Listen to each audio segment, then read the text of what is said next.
In this episode, we will talk about the traditional provincial woman in the Philippines. A multifaceted femme says, is the idea of the traditional provincial woman over-romanticized? Many foreign men come to the Philippines with the idea that the provincial woman in the rural outskirts is an ideal partner, and those educated women with jobs based in the city seem to be undateable. Are provincial women as innocent as they advertise them to be?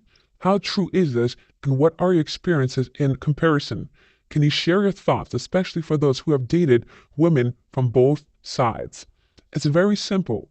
The women on the outskirts, these so-called provincial women, have no other options. And that is why they are the easiest, the poorest, the easily manipulated, and the lowest effort women. That is why these men who are much older, much heavier, much more in desperation than younger men settle for these women, so-called provincial women. They are no different. They are all whores at the end of the day. The same shit. They've been passed around by their uncles and cousins and all the men down the road in the barangay. And that is the reality. There's no such thing as a virgin adult woman in the Philippines. These women are exploited from a very young age. And then by the time you come along and offer her Jollibee, somehow she becomes traditional. No, they are essentially ruined to their core. Yes, I am generalizing, and yes, I'm saying every woman, because if a good woman from the province had any interest in a man, it would definitely not be a foreigner coming from thousands of miles away who's old enough to be her grandfather. Now that is the reality, and what you choose to do with it is up to you. You can simply not give a shit and still want to be with a much younger woman and then give her a couple $100s a month so she can feel happy. That happens. That is why you have all these people so-called living in the province on a $500 budget like a king. That's the truth. But the reality is they're the same as every other country. Women are women. They want the same things. The difference is most Filipino women, unfortunately, do not have the education or life experience to have developed a thought of their own or anything of that sort. So if you want just a woman rocking around and catering to your needs, well, you have fun with her a few hours a day, but have to take care of her for the rest of her life and her family also, then go ahead, deal with that. Super Gas says, this province versus city mindset is just lazy, stereotyping. Being traditional or modern isn't about location. It comes from how someone was raised, their values, and their life choices. There are educated, independent women in the province, and there are city women who want serious long-term relationships. Casual dating exists in both places. Province doesn't automatically mean innocent, and city doesn't mean undateable. Real life isn't that simple. Date the person, not the stereotype. That is true. But remember this, as you mentioned, it comes from education and from their upbringing. So, if your parents had no money, could not send you to school, feed you proper food, and you're malnourished, your skin is trash, your health is trash, all you drink is soda, and how you celebrate every single day and appreciate little things is very different from someone that grew up with proper education, not just education as far as academics go. I'm talking about just knowing common sense or having regular problem-solving skills or just basic experience in life. The reason why these older men want these women is because they can mold them into the type of women they want them to be. It's essentially an adult with a teenager's mindset, but then again, a lot of men would prefer that anyways. Here for Glad says, I had an ex who had a whole family of 18 people in southern province of Mindanao. They had 18 siblings from 2 wives of her father. Drink, party, and banging is common, as she said, and many of her siblings have kids at a young age.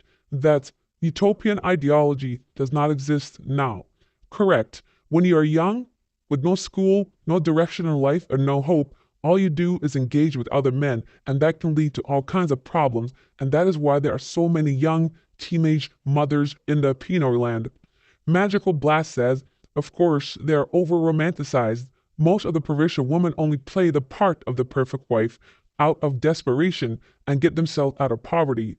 There's a reason why they're willing to date foreign men 10, 20, 30, 40, 50 years older than them, and it's not because you're Prince Charming, it's because older men are the only ones financially stable and can afford to live here. You basically become her employer, and looking after you is her job. That's the exchange. Most of the scammers and narcissists tend to be from the province because of, again, desperation, but judge people on case by case basis. You can meet absolute angels over there, but also absolute demons. Just because you're from a province or the city with a good job doesn't mean you're genuine and the other isn't. Can you find genuine relationship over there? Of course, but those are the unicorns. Thinking all women from the province are one specific thing is delusional. You'll meet province girls who have been well raised with good morals and standards and might even believe in no sex before marriage. Well, you just simply lost me there. But everything you said before then, I agree with. Believe me when I tell you, there's no adult virgins in the Philippines, and if there is, they're definitely not dealing with someone that is 70, 80 years old enough to be their grandfather or even great-grandfather. Anyone who has traveled around the Philippines has been plenty of 15-year-olds in the province baby on the hip. I do not know why people romanticize a lack of education and resources, but what you get in the Philippines and most countries in the world are higher teen pregnancy rates, higher infant mortality rates, and more single moms. Of course, the poorer and less educated, the easier one to manipulate. So that does appeal to a certain type of person, precisely a certain type of person that cannot get a woman back at the home country. Let's be honest, that's most of us. That's the reality. And the type of woman that we would get is not the type of woman that we want to be with because they're like 50 kilos too heavy or something like that. Lavender Tail says, how are women with shitty jobs undateable, I wonder? Traditional Filipino women won't necessarily go for foreigners or online dating. And that right there is what most men don't even know. They don't know because they're never within those circles. You'll never be looked at as an option for a regular middle to high class Filipina that has her own money. Why would they? They have plenty of options. What do you bring to the relationship? Nothing. If you are referring to a wife material Filipina from the province, I wouldn't think that a lot of them are innocent, says this person. I attended a wedding in the province recently. Last 2 days, people party like crazy in the province. They dance and drink and level. This I have not seen in city girls. A lot of Filipinos I know, we chug Red Horse and other local beers are from province backgrounds. Particular account says, laugh out loud, majority of women in the province are single mothers, most especially in Visayas and Mindanao. A lot of them are younger than 16 years old. They were already involved with multiple men, party every weekend, drink alcohol, and they are always on karaoke. They are highly deceiving, always showing off the image of religious, traditional virgin girl, but all lies. Their mothers and grandmothers did the same anyway, having kids with multiple men starting at an early age, too lazy to get a job, and just using their bilat for money. Traditional client says, honestly, the innocent provincial girl trope is mostly just a fantasy for men who can't handle an equal partner. They call city women undateable because they just can't use their money and status as leverage against a woman who has her own career and blank account. What they may mistake for innocence in the province is usually just hospitality and resilience. Trust me, those quiet provincial women are the fiercest managers you'll ever meet once you're behind closed doors. And that is the reality of it. Most men believe whatever a YouTuber tells them just so they can get views. Ellie Bond says, innocent? Haha. You know, I thought that too for a while. Then I realized how insane they are. Very loud and fun and sexual, would definitely date at any age for money. In the city, there's a great shame in dating like that, right? There's also like an emphasis in acting certain way. I feel like it's more behaved and controlled in the city. Parties are quieter and conversations are more chill. Nobody talks about sex and how much you earn and libre to a random person in a party. Province women are so, what I learned, different foreigners, peens and sizes and shapes, lol. And how they handle and which ones are the favorite foreigners to date. LOL.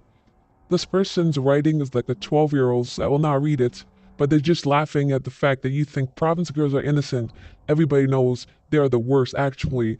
The city girls had something to look forward to. They had educations, they work hard, they have a direction. Yes, of course, they're not innocent either. They've slept with several men, but I promise you, there's no difference between a province woman or a city woman. At the end of the day, can you trust this person? Can you leave her alone? Do you actually believe what she says? Thanks for listening. God bless.